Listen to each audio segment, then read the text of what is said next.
ప్రేక్షకులకు నమస్కారం. ముందుగా అందరికీ కూడా శ్రీరామనవమి పండుగ శుభాకాంక్షలు.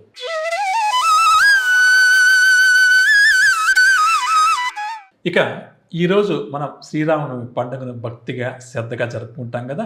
మరి శ్రీరామనవమి పండుగ విశిష్టత గురించి ప్రత్యేకంగా మన జీవితంలో ఎదురవుతున్న జాతకంలో గ్రహదోషాల వల్ల ఎదురవుతున్న కొన్ని సమస్యలు, వాటికి సంబంధించిన ప్రత్యేకమైన పరిహారాలు, అంటే ఈరోజు మనం చేసుకోదగిన పరిహారాలు కొన్ని వివరిస్తాను.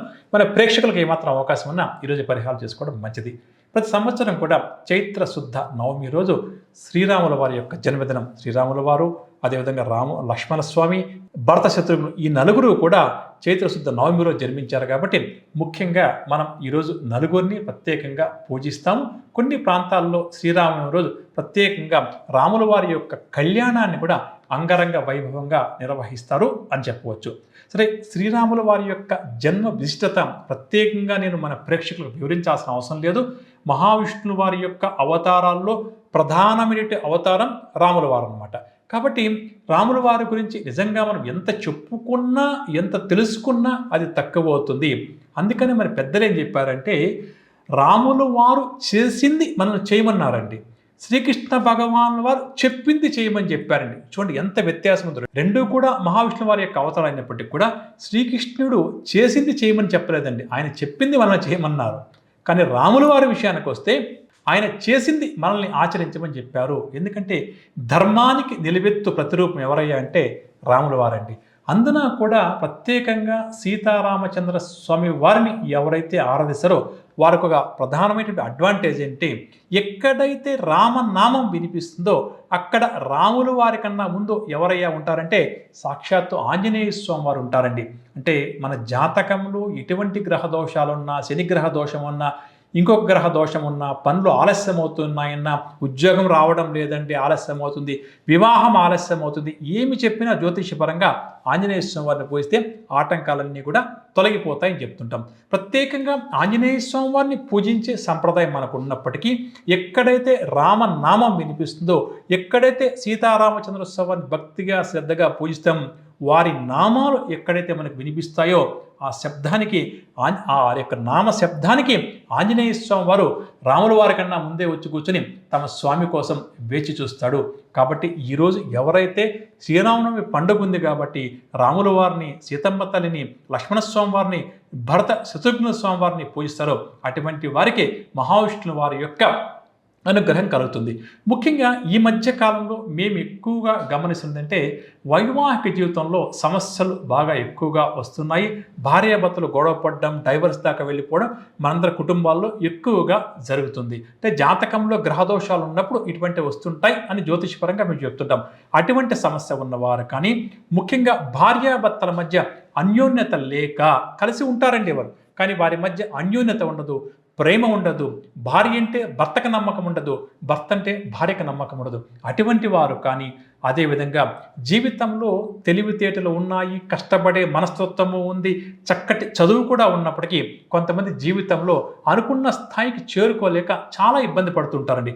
కొంతమంది సునాయాసంగా మంచి స్థాయికి చేరుకుంటే, కొంతమంది ఏళ్ల తరబడి కష్టపడి పనిచేస్తున్నప్పటికీ మంచి స్థాయికి చేరుకోలేక ఇబ్బంది పడుతుంటారు. అటువంటి వారందరూ కూడా ఈరోజు పరమ పవిత్రమైన పూజనీయమైనటువంటి పండుగ రోజు కాబట్టి ప్రత్యేకంగా ఈ రోజు నుంచి ప్రారంభం చేసి సీతారామచంద్ర స్వామి వారి యొక్క నామస్మరణ చేస్తూ ముందుకు సాగితే అది తక్కువ కాలంలోనే ఇందాక చెప్పుకున్న సమస్యల నుంచి బయటపడతారు. అదేవిధంగా మనం ఇందాక చెప్పుకున్నట్టుగా ఒకవైపు వైవాహిక సమస్యలు ఎక్కువైతే, మరొక వైపు వివాహం కాని వారి యొక్క సంఖ్య కూడా రోజు రోజుకి కూడా పెరిగిపోతుందని చెప్పవచ్చు. అంటే బాగా లేట్ మ్యారేజెస్ అవుతున్నాయండి. కారణాలు ఏమన్నా కూడా కావచ్చు. అటువంటి వారు కూడా ఈరోజు ప్రత్యేకంగా స్వామివారిని, అమ్మవారిని ఆరాధించడం, ముఖ్యంగా రాముల వారి కళ్యాణం తెలుసు కదా, అంగరంగ వైభవంగా వాడల ప్రపంచవ్యాప్తంగా చేస్తుంది. మన వాళ్ళందరూ కూడా అక్కడికి వెళ్ళి సీతారాముల వారి యొక్క కళ్యాణంలో కాసేపు కూర్చొని స్వామివారిని, అమ్మవారిని భక్తిగా శ్రద్ధగా ధ్యానిస్తే తప్పకుండా కూడా వారి జాతకంలో ఏదైతే ఆలస్య వివాహాలకు ఏ గ్రహాలైతే కారణమవుతుందో దాని నుంచి వారికి ఉపశమనం లభిస్తుంది, మంచి సంబంధం కుదురుతుంది. వైవాహిక జీవితంలో సమస్యలు ఏమైనా ఉంటే కూడా ఈరోజు స్వామివారిని అమ్మవారిని భక్తిగా శ్రద్ధగా పూజిస్తే తప్పకుండా కూడా వారి కోరికలు నెరవేరుతాయి. అన్నిటికన్నా మించి మనం ఉగాది పండుగ రోజు మాట్లాడుకున్నాం ఈ షష్టగ్రహ కూటమి పంచగ్రహ కూటమిని.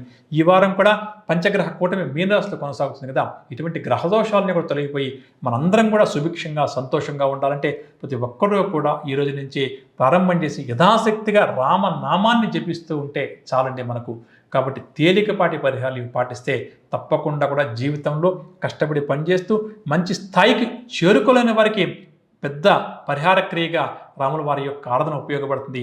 అన్నిటికన్నా మించి జాతకంలో ఏలినాడు శని, అష్టం శని, అర్ధాష్టం శని ఇదే గత వారం మనం మాట్లాడుకున్నాం కదా. అటువంటి వారు రాముల వారిని పూజిస్తే మంచి స్థాయికి చేరుకుంటారు. సీతా అమ్మవారు సాక్షాత్తు లక్ష్మీ స్వరూపం కాబట్టి అమ్మవారిని పూజించడము, భరత శత్రుఘ్నులను పూజించడం కూడా సకల గ్రహదోషాలు తొలగించిపోతాయి. అన్నిటికన్నా మించి ఆంజనేయ స్వామి వారి యొక్క అనుగ్రహము ఆశీస్సులతో చేయబోయే కార్యక్రమాలు త్వరితగతిన పూర్తవుతాయి అని చెప్పవచ్చు.